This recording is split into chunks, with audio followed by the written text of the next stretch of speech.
सकल विद्यं विधुरयानं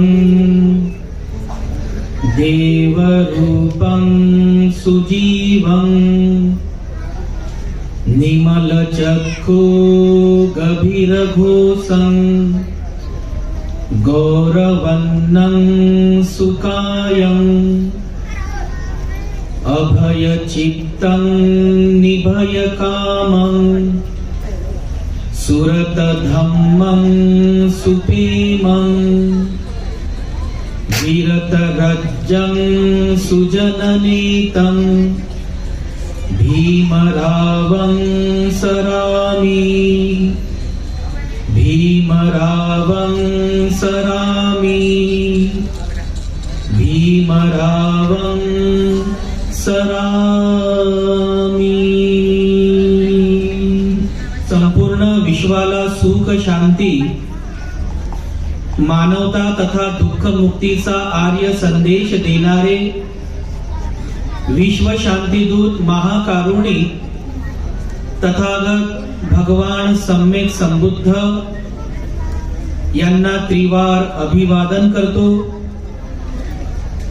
तथागतांनी समग्र मानव जातीच्या दुःख मुक्तीसाठी उपदेशिलेला महान सद्धम्म अर्थात बौद्ध धम्म तथा या सद्धम्माचा अविरतपणे प्रचार आणि प्रसार करणारा तथागतांचा पूजनीय श्रावक संघ अर्थात पूजनीय भिक्खू संघाला त्रिवार अभिवादन करतो। ज्या महामानवाच्या अथांग असीम अशा त्याग प्रभावामुळे या भारत भूमीला बुद्ध भूमीचे रूप पुन्हा प्राप्त झालं, असे बौद्ध धम्माचे पुनरुद्धारक तुम्हा सर्वांचे उद्धार करते प्रज्ञा सूर्य बोधिसत्व डॉक्टर बाबासाहेब आंबेडकर यांच्या समग्र धम्म क्रांतीमध्ये माझ्या जीवनाच्या शेवटच्या श्वासापर्यंत समर्पित राहून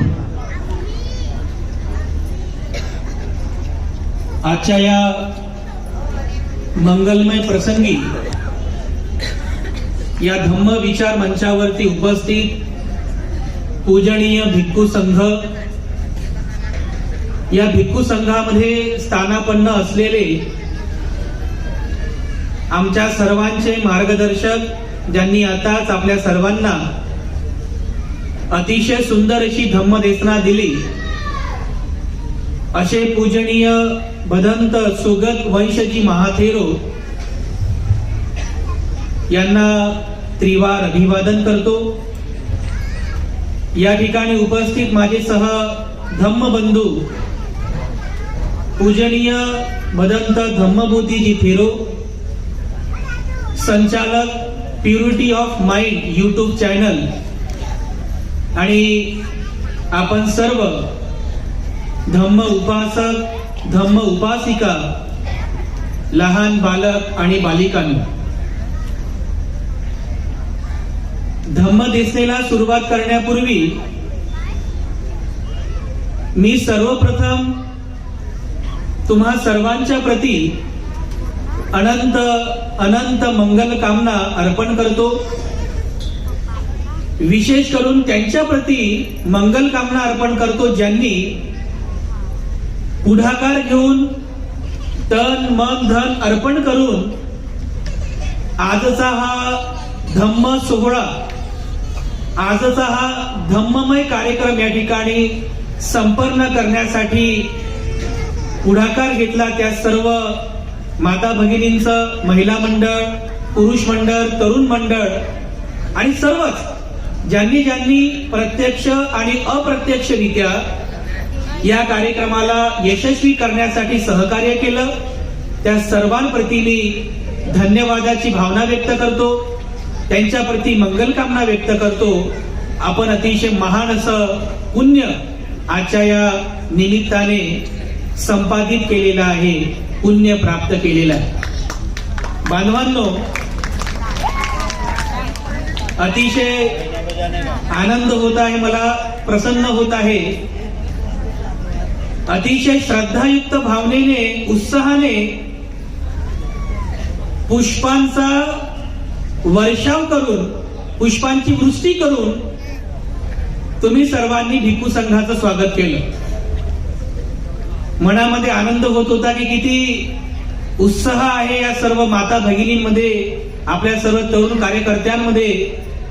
किती थाटामाटामध्ये आपण सर्वांनी पुष्पांचा वर्षाव केला, पुष्पवृष्टीमध्ये भिक्खू संघाचं स्वागत केलं. मन भरून आलेलं आहे माझं. कारण या भिक्खू जीवनामध्ये पहिल्यांदा असं स्वागत बघितलं. कोणी मागून पुष्पवृष्टी करत आहे, कोणी समोरून पुष्पांची वृष्टी करत आहे, कोणी घरावर चढून टेरिसवरून पुष्पांचा वर्षाव करीत आहे. म्हटलं हे तर पण आश्चर्यचकित करणार आहे. एवढा उत्साह, एवढं बल, म्हणजे एवढा मानसिक बल, एवढा उत्साह पहिल्यांदाच आपल्या सर्वांमध्ये मला पाहायला मिळतोय. मी विशेष करून धम्मबोधी भंतजींचं धन्यवाद व्यक्त करतो की त्यांच्यामुळे मला आपल्या सर्वांमधला हा उत्साह या ठिकाणी मला पाहता आला. अगदी 4 ते 5 वर्षांच्या लहान बाळापासून तर 70, 75, 80 वर्षांच्या म्हाताऱ्या बाबांपर्यंत, आईपर्यंत हा उत्साह मी बघितला. खरंच आपण सर्व अतिशय धम्मवान आहात, पुण्यवान आहात की भिक्खू संघाचं मार्गदर्शन नेहमीच आपल्या सर्वांना प्राप्त झालं.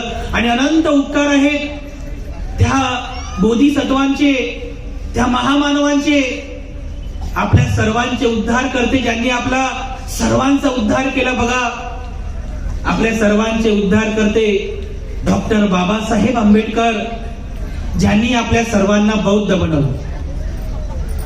आज या 2022व्या या वर्षामध्ये आपल्या सर्वांना बौद्ध बनून 66 वर्ष पूर्ण झाली आहे ना. 2022 ची विजयादशमी आपण साजरी केली, धम्मचक्र अनुप्रवर्तन दिन संपन्न केला. त्याच वेळेला आपल्या सर्वांना बौद्ध बनून 66 वर्ष पूर्ण झाली. म्हणजे 1956 ते 2022 आपल्या सर्वांना बौद्ध बनून 66 वर्ष झालेली आहेत. आणि या 66 वर्षांमध्ये आपल्या सर्वांमध्ये झालेला जो बदल आहे खरंच व्याख्यानाजोगा आहे, आश्चर्यचकित करणारा आहे. कारण बाबासाहेब आंबेडकरांच्या सोबत 1956 मध्ये आपली जी काही दुसरी किंवा तिसरी जुनी पिढी असेल, ज्यांना आज जवळपास 60 पूर्ण झालेली आहे, 70 पूर्ण झालेली आहे, त्या पिढीने बाबासाहेबांच्या सोबत नागपूरमध्ये जाऊन बौद्ध धर्माची दीक्षा घेतली.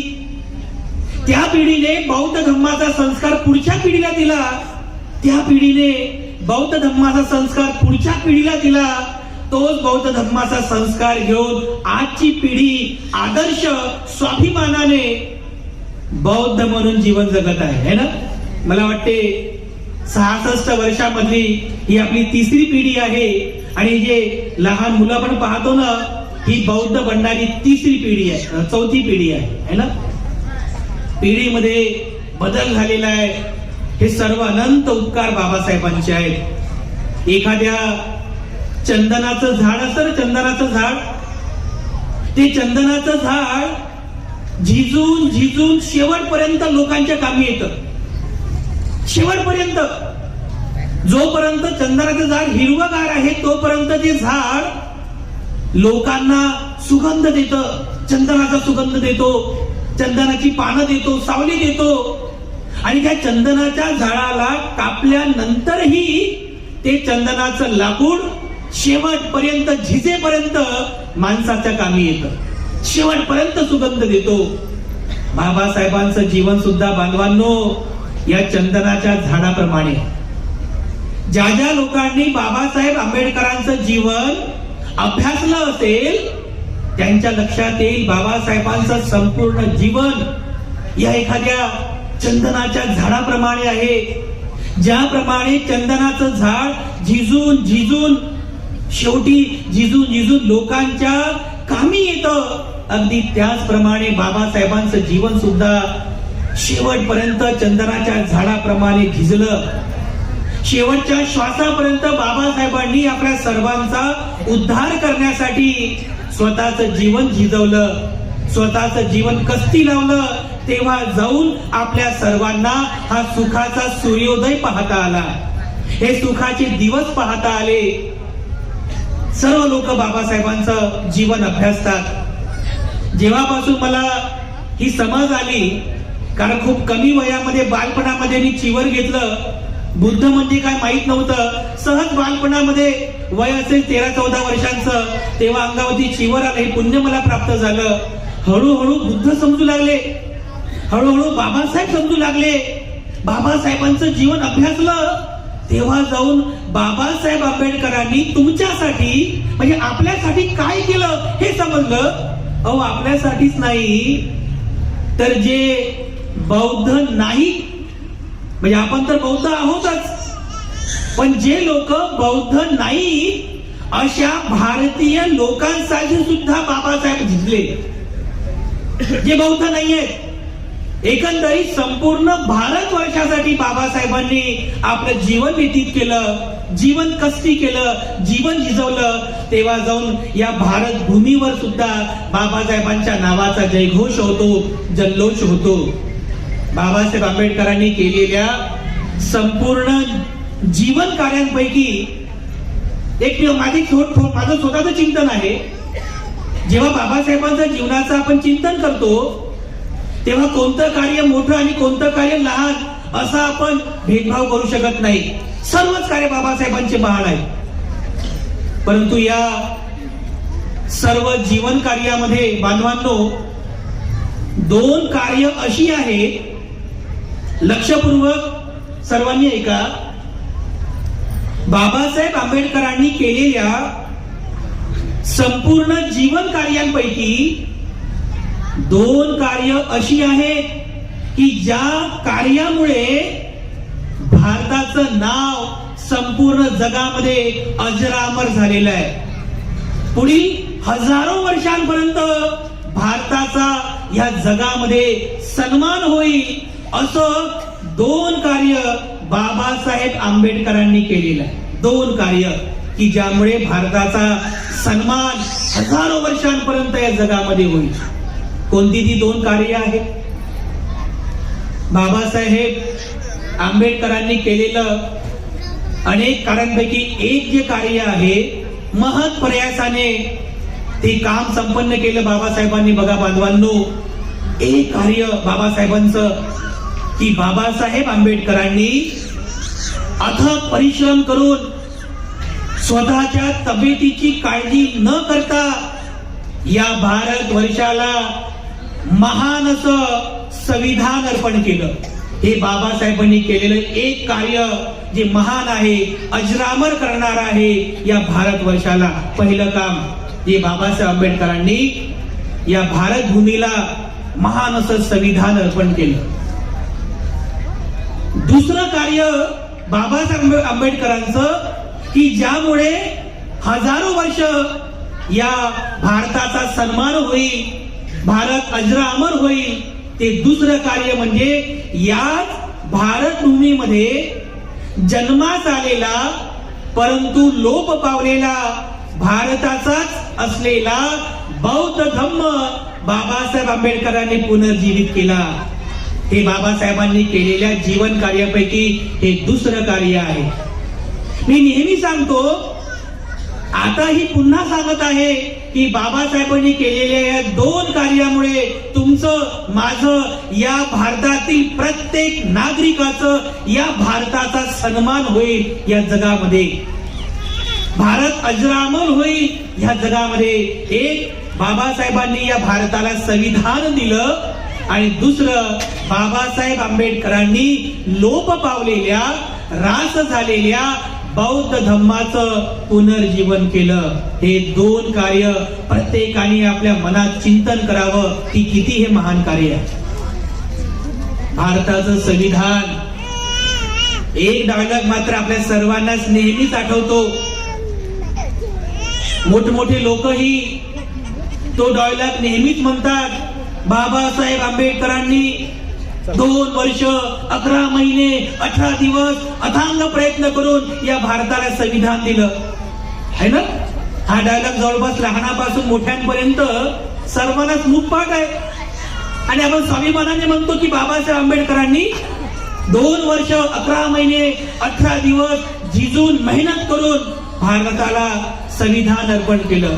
किती लोकांना माहिती आहे बरं, किती लोकांना माहिती आहे. हा जो एवढा प्रदीर्घ कालावधी गेला, या प्रदीर्घ कालावधीमध्ये खरंच बाबासाहेबांनी किती कष्ट घेतले, किती लोकांनी संविधानाचं वाचन केलं, किती लोकांनी संविधानाचा इतिहास वाचला.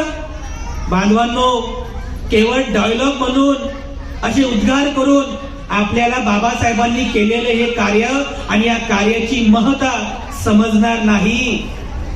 मग जी लोक बाबासाहेबांनी या संविधान निर्मितीमध्ये कसे कष्ट घेतले याचा जेव्हा इतिहास पाहतात तर त्यांच्या लक्षात येतं की खरंच जे कार्य चांगल्याला जमलं नाही ते कार्य बाबासाहेब आंबेडकरांनी साध्य केलं.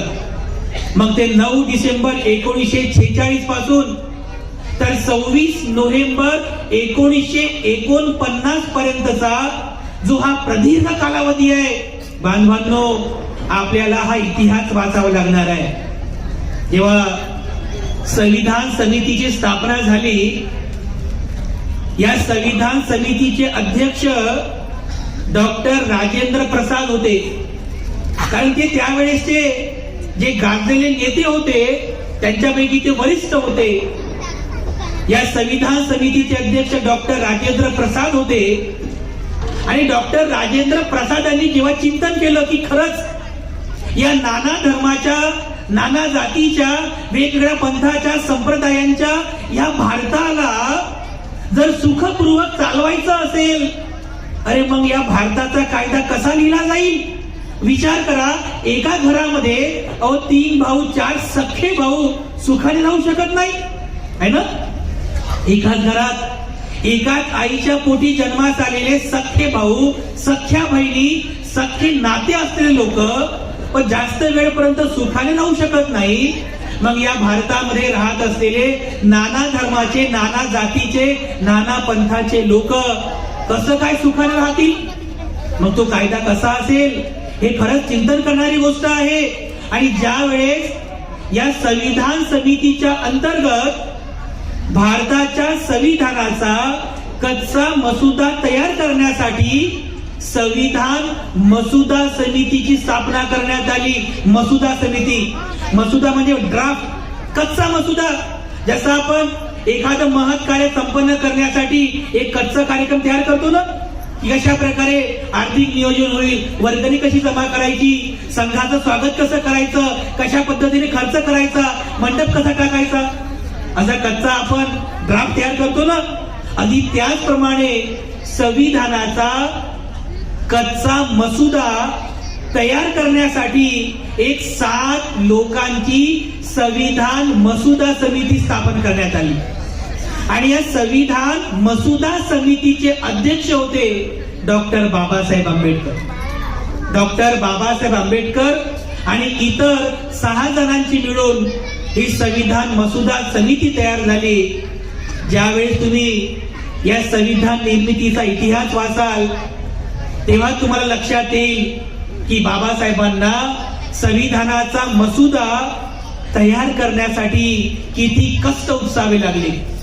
जे काही बाबासाहेबांसोबत या संविधान मसुदा समितीमध्ये होते, अय्यंगार असतील, अय्यर असतील, एक मुन्शी म्हणून होते, खेतान म्हणून होते, एक राव म्हणून होते, असे 6 लोक आणि डॉक्टर बाबासाहेब आंबेडकर अशा 7 लोकांच्या संविधान मसुदा समितीची पहिली बैठक 29 ऑगस्ट 1947 ला झाली.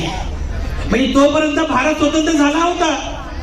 15 ऑगस्ट 1947 ला भारत स्वतंत्र झाला आणि बरोबर 14 ते 15 दिवसानंतर या संविधान मसुदा समितीची पहिली बैठक झाली. आणि तेव्हापासून या संविधानाचा कच्चा मसुदा तयार करण्यासाठी बाबासाहेबांनी कष्ट घेतले. तुम्हाला माहित आहे, जेव्हा बाबासाहेब आंबेडकर आणि या संविधान मसुदा समितीने मसुदा तयार करण्याच्या कामाला सुरुवात केली त्यावेळेस बाबासाहेबांना सहकार्य करण्यासाठी जे 6 लोक होते ते प्रत्येक जण काही ने काही कारणास्तव संविधान मसुदाचं कार्य संपन्न करण्यासाठी हजर राहू शकले नाही. त्यामध्ये तर एक जण होता की मसुदा तयार करण्याच्या कामाला सुरुवात झाली आणि काही दिवसानंतर त्यांचा मृत्यू झाला. काही दिवसानंतर ते मृत्यूला प्राप्त झाले. त्यापैकी एक जण तर असे होते, एवढे म्हातारे होते, मी त्यांचं नाव घेत नाही त्या समितीमध्ये, परंतु एक जण असे होते, एवढे म्हातारे होते की त्यांना दिल्लीला येऊन बाबासाहेबांसोबत ते काम करावं त्यांना टाइमच मिळत नव्हता, शरीर साथ देत नव्हतं.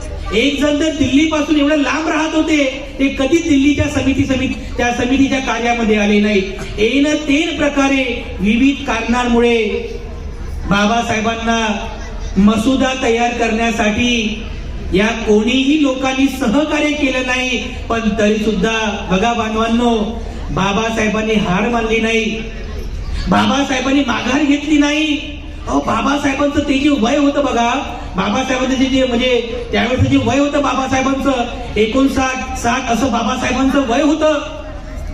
या वृद्धाप काळामध्ये सुद्धा जेव्हा बाबासाहेब आंबेडकरांना शुगरचा त्रास होता, शुगर, बाबासाहेब आंबेडकरांना गुडघ्यांचा त्रास होता, बाबासाहेब आंबेडकरांना थायरॉइडचा त्रास होता आणि त्यांच्या अशा आजारपणात बाबासाहेबांना टाइम टू टाइम औषध देण्यात, टाइम टू टाइम बाबासाहेबांची शुश्रूषा करण्याचं काम बाबासाहेबांची दुसरी पत्नी सविता आंबेडकर यांनी केलेलं आहे. एखाद्याला जेव्हा असे आजार होतात ना, शुगर आहे, थायरॉइड आहे, गुडघे दुखीचा त्रास आहे, कंबर दुखीचा त्रास आहे, कारण बाबासाहेबांना कंबर दुखीचा पण त्रास होता बघा. बाबासाहेबांनी 18 तास एका चेअरवरती बसून अभ्यास केला होता, किंवा त्यामुळे अधिक कष्ट उपसल्यामुळे नेहमीच बाबासाहेबांना गुडघ्यांचा त्रास व्हायचा, कमरेचा त्रास व्हायचा. अशाही अवस्थेमध्ये बाबासाहेब आंबेडकरांनी बघा जीवाची पर्वा न करता, स्वतःच्या शरीराची पर्वा न करता उत्साहपूर्वक मसुदा समितीचं काम पूर्ण केलं, मसुदा तयार केला आणि भारतीय संविधान समितीला हा मसुदा पूर्ण तयार करून दिला, संविधानाची निर्मिती केली. आणि तेव्हा जाऊन बांधवांनो, या भारत भूमीला बाबासाहेबांच्या या कष्टामुळे हा भारताचं संविधान प्राप्त झालं. आपण सर्वांनी या संविधान इतिहास वाचावा. किती कष्ट घेतले. ज्या वेळेस 24 जानेवारी 1949 ला या भारतीय संविधान समितीची शेवटची बैठक संपन्न झाली, त्यावेळेस बाबासाहेब आंबेडकर असं म्हणतात की अतिशय कष्ट घेऊन मी भारताचं संविधान निर्माण केलेलं आहे. परंतु संविधान कितीही चांगलं असू द्या, भारताचा कायदा कितीही चांगला असू द्या, परंतु जोपर्यंत संविधान किंवा कायदा चालवणारे लोक हे नीतिमान असतील तोपर्यंत कायदा हा समाजामध्ये सुख देतो, कायदा सुव्यवस्था निर्माण करतो. म्हणजे हे सर्वस्वी कोणावर अवलंबून आहे? कायदा चालवणाऱ्या लोकांवरती. आणि म्हणून बाबासाहेबांची अपेक्षा होती की संविधान किती चांगलं असू द्या, परंतु संविधानाला चालवणारी जी लोक आहेत ते जर नीतिमान नसतील, ते जर गुणवान नसतील, सदाचारी नसतील, तर संविधान किती जरी चांगलं असेल पण ते संविधान देशासाठी उपयोगाचं असू शकत नाही. बाबासाहेबांचं हे वचन आहे. आणि म्हणून आपल्याला सुद्धा बाबासाहेबांनी संविधान निर्मितीचं जे कार्य संपन्न केलं याची जाण तुम्हा सर्वांना असायला पाहिजे. बाबासाहेब आंबेडकर म्हणतात की बांधवांनो, या भारताचा कायदा जेव्हा मी लिहायला घेतला तेव्हा हा भारताचा कायदा मी कोणत्याही प्रकारच्या असमानता किंवा भेदभाव निर्माण करणाऱ्या कोणत्याही विचारधारेवरती निर्माण केलेला नाहीये. मी भारताचं संविधान समता, स्वातंत्र्य, बंधुत्व आणि न्याय या भगवान बुद्धांच्या चतुसूत्रीवर आधारित भारताचं संविधान निर्माण केलेलं आहे. हे बाबासाहेबांनी स्टेटमेंट दिलेलं आहे. कारण बाबासाहेब आंबेडकरांनी भारताच्या संविधानामध्ये जे चतुसूत्री टाकलेली आहेत, समता, स्वातंत्र्य, बंधुत्व आणि न्याय, ही चतुसूत्री बाबासाहेबांनी भगवान बुद्धांच्या विचारधारेमधून स्वीकार केलेली आहे. किती हे महान आहे, किती महान आहे की बाबासाहेबांनी भगवान बुद्धांच्या विचारधारेला अनुसरून, भगवान बुद्धांच्या तत्वज्ञानाला अनुसरून भारताचं संविधान लिहिलेलं आहे. अनेक प्रयत्न करून बाबासाहेबांनी हे संविधान भारताला अर्पण केलं. बाबासाहेबांनी केलेलं हे एक कार्य बांधवांनो असं आहे की भारताचं नाव या जगामध्ये उज्ज्वल करतील, भारताचं इतिहास या जगामध्ये अजरामर करतील, भारताचा सन्मान वाढवणारं बाबासाहेबांनी केलेलं हे कार्य आहे. हे पहिलं कार्य नेहमी आपण आपल्या मनामध्ये ठेवायचं आहे, याचं नेहमी चिंतन करावं. बाबासाहेब आंबेडकरांनी दुसरं कार्य केलं, या भारतामध्ये लोप पावलेला बौद्ध धम्माचं पुनर्जीवन केलं. हे सुद्धा बाबासाहेबांनी केलेलं कार्य अत्यंत महान आहे. डॉक्टर बाबासाहेब आंबेडकर जेव्हा धर्मांतराची घोषणा करतात, या धर्मांतराच्या घोषणेपासून तर पुढील धम्म दीक्षा घेईपर्यंतच्या या प्रदीर्घ वर्षामध्ये बाबासाहेब आंबेडकरांनी विविध धर्मांचा अभ्यास केला, विविध संप्रदायांचा अभ्यास केला.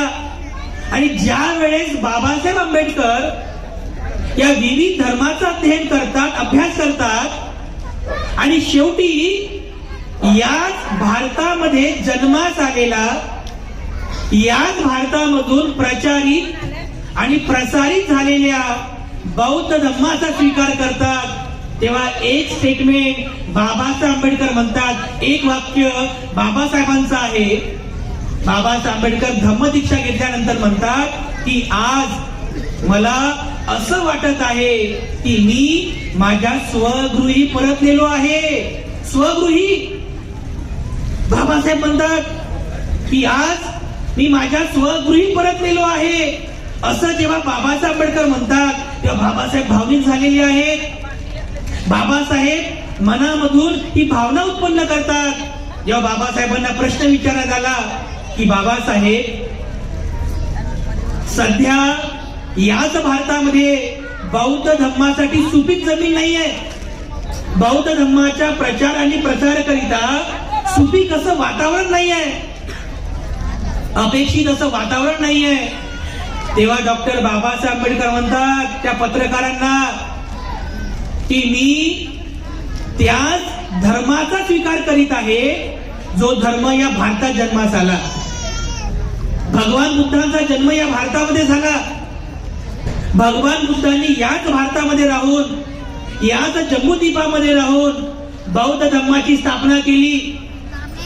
भगवान बुद्धांनी याच भारतामध्ये राहून भिक्खू संघाची स्थापना केली आणि याच भारतामधून बौद्ध धम्माचा प्रचार आणि प्रसार संपूर्ण भारतवर्षामध्ये झाला, संपूर्ण जगामध्ये झाला. म्हणजे बौद्ध धम्माची जन्मभूमी आहे हा भारत देश. त्या बाबासाहेब म्हणतात की जरी बौद्ध धम्म मधल्या काळामध्ये लोप पावला असेल, परंतु यानंतर भारतात, याच भारतामध्ये बौद्ध धम्माचा प्रचार आणि प्रसार जोमाने होणार आहे. बाबासाहेबांनी सांगितलेलं आहे की जर मला पुढील आणखीन आयुष्य प्राप्त झालं तर या भारताला, याच भारतामध्ये मी बौद्धमय भारत केल्याशिवाय राहणार नाही. कारण मी माझं पुढील संपूर्ण आयुष्य बौद्ध धम्माचा प्रचार आणि प्रसारामध्ये व्यतीत करणार आहे. कारण बाबासाहेब आंबेडकरांनी त्यावेळेला राजकारणाचा त्याग केला होता. बाबासाहेब आंबेडकर त्यावेळेस म्हणतात की मी जेव्हा या राजकारणापासून या धम्मकारणामध्ये आलो तेव्हा मला असं वाटत आहे की जसं एखादा व्यक्ती अत्यंत तापलेल्या वाळवंटातून अत्यंत सुखद अशा सावलीमध्ये येतो. अंधारामधून एखादा व्यक्ती प्रकाशाकडे येतो. अत्यंत गरम झालेल्या अशा वातावरणामधून मनाला थंडावा देणाऱ्या अशा वातावरणामध्ये येतो. अगदी त्याचप्रमाणे आज मला अनुभूती येत आहे. हे धम्म कारण मानवी जीवन सुखमय करणार आहे. हे धम्म कारण मानवी जीवनाला सुखाकडे घेऊन जाणार आहे. आणि म्हणून मी माझं पुढील आयुष्य भारतामध्ये बौद्ध धम्माचा प्रचार आणि प्रसार करण्यासाठी व्यतीत करणार आहे. बाबासाहेबांनी हे म्हटलेलं आहे, हे सांगितलेलं आहे की मला संपूर्ण भारत बौद्धमय करायचा आहे. हा संपूर्ण भारत मला बौद्धमय करायचा आहे. बाबासाहेबांचं बांधवानं केवळ हे स्वप्न नव्हतं. हे केवळ स्वप्न नव्हतं, तर बाबासाहेबांनी घेतलेली ती प्रतिज्ञा होती. भीम प्रतिज्ञा होती की संपूर्ण भारत मला बौद्धमय करायचा आहे. या संपूर्ण भारतामध्ये पुनश्च एकदा मला बौद्ध धम्माची बीजे रुजवायची आहेत. जरी बौद्ध धम्म हा मधल्या काळामध्ये लोप पावला असेल, बाबासाहेबांनी तो इतिहास पण व्यतीत केलेला आहे, व्यक्त केलेला आहे की भगवान बुद्धांच्या पहिल्या बुद्ध काळापासून तर पुढील अनेक वर्षांपर्यंत याच भूमीमध्ये बौद्ध धम्माचा मोठ्या प्रमाणामध्ये प्रसार झाला. परंतु जेव्हा बौद्ध धम्मावर प्रतिक्रांतीची वारे आले, बौद्ध धम्माची प्रतिक्रांती झाली, तेव्हा बौद्ध धम्म या भारतामधून हळूहळू नष्ट झाला. 1199 मध्ये, इसवी सन 1199 मध्ये एका वेड्या असलेल्या सुलतानाने, ज्याचं नाव होतं बख्तियार खिलजी, याने नालंदामध्ये आक्रमण केलं, हल्ला केला आणि या नालंदामध्ये असणाऱ्या बौद्ध भिक्षूंची कत्तली केल्या. बौद्ध भिक्षू स्वतःचा प्राण वाचवून, जे हातामध्ये मिळेल ते ग्रंथ घेऊन स्वतःचा प्राण वाचवून तिथून निघून गेले. आणि तेव्हापासून या भारतामध्ये बौद्ध धम्म लोप पावायला सुरुवात झाली. बौद्ध धम्म नष्ट होत गेला. 1199 पासून जो बौद्ध धम्म नष्ट झाला, तर तो बाबासाहेब आंबेडकरांच्या या महत् कार्यामुळे 14 ऑक्टोबर 1956 मध्ये, म्हणजे जवळपास 700 ते 750 वर्षांनंतर पुनश्च एकदा या भारत भूमीमध्ये बौद्ध धम्माचं पुनर्जीवन झालं. बांधवांनो, डॉक्टर बाबासाहेब आंबेडकरांनी याच भारत भूमीमध्ये जन्मास आलेला बौद्ध धम्म पुनर्जीवित केला. एवढं महान कार्य, एवढं अजरामर करणारं कार्य डॉक्टर बाबासाहेब आंबेडकरांनी केलेलं आहे. बाबासाहेबांचं हे कार्य आपण नेहमीच आपल्या ध्यानामध्ये ठेवायला पाहिजे. जेव्हा बाबासाहेब आंबेडकरांनी बौद्ध धम्माचा स्वीकार केला, आपल्या सर्वांना 22 प्रतिज्ञा दिल्या. या 22 प्रतिज्ञांचं वाचन करत असताना सुद्धा बाबासाहेब आंबेडकर भावनिक होतात. शेवटी 21वी प्रतिज्ञा जी बाबासाहेबांनी दिली की आज माझा नवा जन्म होतो आहे असं मी मानतो. म्हणजे बाबासाहेब आंबेडकर जेव्हा बौद्ध धम्माचा स्वीकार करतात, ते स्वतःला असं व्यक्त करतात की आज माझा नवा जन्म होत आहे. म्हणजे बाबासाहेब आंबेडकरांनी हे व्यक्त केलं की हजारो वर्षांपासून जो समाज विविध प्रकारच्या दुःखामध्ये होता, विविध प्रकारच्या दुःखामध्ये ग्रासलेला होता, ज्याला सुख नव्हतं, अशा दुःखाने ग्रासलेल्या शोषित झालेल्या समाजामध्ये जेव्हा भगवान बुद्धांचं हा धम्म बाबासाहेब पेरतात, तेव्हा खरंच या समाजाचा पुनर्जन्म होतोय असं डॉक्टर बाबासाहेब आंबेडकर म्हणतात. हा पुनर्जन्म आहे, आपल्या सर्वांचा पुनर्जन्म झालेला आहे. ज्या वेळेस आपण बौद्ध झालो तो आपला पुनर्जन्म आहे. आणि आज बौद्ध बनून आपल्या सर्वांना 66 वर्ष पूर्ण झालेली आहे. 66 वर्ष ही आपल्या सर्वांसाठी स्वाभिमानाची गोष्ट आहे. मी पहिल्यांदा सुद्धा सांगितलं की बाबासाहेबांनी केलेले हे 2 कार्य अशी आहेत की तुमची आमची या भारत वर्षामध्ये राहणाऱ्या प्रत्येक नागरिकांसाठी स्वाभिमानाची गोष्ट आहे. भारताचं संविधान आणि भारतामध्ये बौद्ध धम्माचं केलेलं पुनर्जीवन हे बाबासाहेबांनी केलेलं महत् कार्य आहे. बाबासाहेबांनी केलेल्या अनेक कार्यांपैकी अजरामर करणारं कार्य आहे. आजही बघा आपल्या भारतामध्ये जेव्हा मोठमोठे वैज्ञानिक विचारवंत या भारतामध्ये येतात, त्या अगोदर भारतामध्ये आल्यानंतर या भारत भूमीची ही माती स्वतःला स्पर्श करतात असे डोक्याला लावतात. का बरं? कारण त्यांना माहिती आहे की हा जो भारत देश आहे, हा भारत देश हा बुद्धभूमी आहे आणि बुद्धभूमी असल्यामुळे ते लोक जेव्हा या भारताच्या भूमीला स्पर्श करतात तेव्हा अगोदर या भारताच्या भूमीला स्पर्श करून या भारत भूमीला वंदन करतात. कारण त्यांना माहिती आहे की भारत बुद्धभूमी आहे, भारतामध्ये बुद्धाचा जन्म झालेला आहे. आणि ज्या वेळेस आमच्या भारतातील मोठमोठे नेते, एवढंच काय तर प्रधानमंत्री भारताच्या बाहेर जाऊन इतर देशामध्ये जेव्हा जातात तेव्हा इतर देशांमध्ये जाऊन असं म्हणतात की मी भारतातून आलेलो आहे, मी बुद्ध भूमीतून आलेलो आहे, मी बुद्ध भूमीतून आलेलो आहे.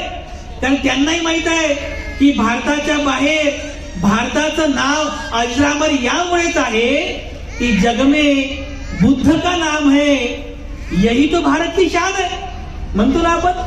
पण जगात बुद्धाचं नाव आहे, हीच भारताची शान आहे. आणि याचमुळे भारत अजरामर झालेला आहे. याचमुळे भारताचा सन्मान संपूर्ण जगामध्ये होतो आहे. हे आपल्या सर्वांसाठी स्वाभिमानाची गोष्ट आहे. आज तर आपण स्वाभिमानाने म्हणू शकतो की मी या भारतात जन्म घेतला की ज्या भारतामध्ये बुद्धाचा जन्म झालेला. मी अशा समाजामध्ये जन्म घेतला की ज्या समाजामध्ये डॉक्टर बाबासाहेब आंबेडकरांसारखा महापुरुष जन्मास आला, त्या समाजाचा मी घटक आहे. हा स्वाभिमान नाही का आपल्या सर्वांसाठी? आपल्या सर्वांसाठी स्वाभिमान आहे.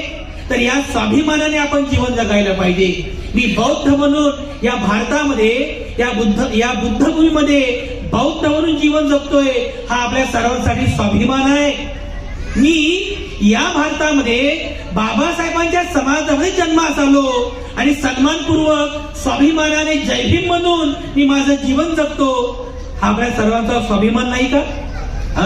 आपल्या सर्वांसाठी स्वाभिमान नाही का? नक्कीच आपल्या सर्वांना हा स्वाभिमान असला पाहिजे. आणि हा स्वाभिमान हे सुद्धा आपल्या सर्वांना केवळ आणि केवळ डॉक्टर बाबासाहेब आंबेडकरांमुळे प्राप्त झालेला आहे.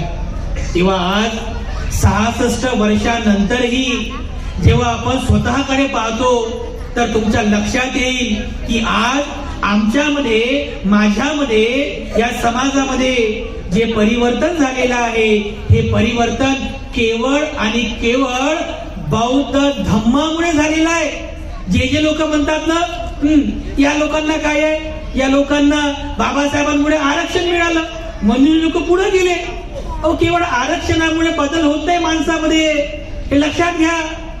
आरक्षण त्यांना मिळतं जे ज्या पात्रतेची आहेत, ज्यांना नोकऱ्या लागल्या त्यांना आरक्षणाचा फायदा झाला. आरक्षणामुळे आर्थिक बदल होतो, आरक्षणामुळे नोकऱ्या मिळतात, आर्थिक बदल येतो. परंतु बांधवांनो, आरक्षणामुळे वैचारिक बदल होत नाही, हे लक्षात घ्या. आपल्यामध्ये म्हणजे आजच्या बौद्ध समाजामध्ये जो सर्वात मोठा बदल झालेला आहे तो बदल आरक्षणामुळे नाही झालेला आहे. तुम्ही स्वतःकडे बघा की आज बघा एवढा उत्साहपूर्वक आपण कार्यक्रम संपन्न करतोय. आज आपण सर्व जुन्या चालीरीती सोडल्या, जुन्या रूढी परंपरा सोडल्या, जे जे काही जुनं होतं ते सगळं सोडलं आणि आज स्वाभिमानाने आपण हे जीवन जगतो आहे. स्वतःकडे बघा, पांढरे शुभ्र वस्त्र परिधान करून आपण सर्व इथं बसलेले आहोत. हे जे बदल आपल्यामध्ये झालेला आहे, हे जे वैचारिक बदल आपल्यामध्ये झालेला आहे, आरक्षणामुळे नाही. हा बदल केवळ आणि केवळ बौद्ध धम्मामुळे झालेला आहे. हे आपण सर्वांनी खूप चांगल्या प्रकारे लक्षात घेतलं पाहिजे. आणि म्हणून आपल्या सर्वांनी हा स्वाभिमान आपल्यामध्ये नेहमी ठेवावा. हा स्वाभिमानात आपण सर्वांनी जीवन जगावं. बुद्ध आणि बाबासाहेब आंबेडकर हे आपल्या सर्वांचे आदर्श आहेत. बुद्ध आणि बाबासाहेब आंबेडकर यांचे विचार आपल्या सर्वांसाठी आदर्श आहेत. हा विचार आपण सर्वांनी आत्मसात करावा. बुद्धांचा विचार, बाबासाहेबांचा विचार सर्वांनी आत्मसात करावा आणि यामुळे आपल्या सर्वांचं जीवन मंगलमय होणार आहे, सुखमय होणार आहे. मी नेहमी जळगावमध्ये भंतेजींच्या सहवासामुळे, भंतेजींच्या सोबत राहत असल्यामुळे नेहमी मला जळगावमध्ये येण्याची संधी प्राप्त होते. आज आपल्या सर्वांना बघून फार आनंद झाला की आपण सर्वांनी अतिशय श्रद्धापूर्वक, सन्मानपूर्वक आपण सर्वांनी भिक्खू संघाचं स्वागत केलं. या ठिकाणी अतिशय मोठ्या संख्येने उपस्थित राहून आपण आज धम्मसंस्कार ग्रहण करीत आहात. नक्कीच आपल्या सर्वांचं हे खूप मोठं पुण्य आहे. बांधवांनो, भगिनींनो, मी पुनश्च एकदा आपल्या सर्वांबद्दल ही मंगल कामना अर्पण करतो. ज्या ज्या श्रद्धायुक्त भावनेने आज आपण सर्व या ठिकाणी स्थानापन्न आहात, ज्या ज्या पुण्यकर्माने आपण आपले जीवन जगत आहात, त्या सर्व श्रद्धाने, त्या सर्व पुण्य बलाने आपल्या सर्वांचं मंगल हो, आपल्या सर्वांचं कल्याण हो, अशी अनंत आणि उदात्त मंगल कामना आपल्या सर्वांप्रती मी अर्पण करतो. या ठिकाणी वेळेचं भान ठेवून मी या ठिकाणी थांबतो. पुनश्च एकदा पूजनीय भिक्खू संघाला या ठिकाणी त्रिवार अभिवादन करतो. आपल्या सर्वांप्रती अनंत अशी मंगल कामना अर्पण करतो. या ठिकाणी थांबतो. सर्वांचं मंगल हो, सर्वांचं मंगल हो, सर्वांचं मंगल हो. साधु साधु साधु. धन्यवाद.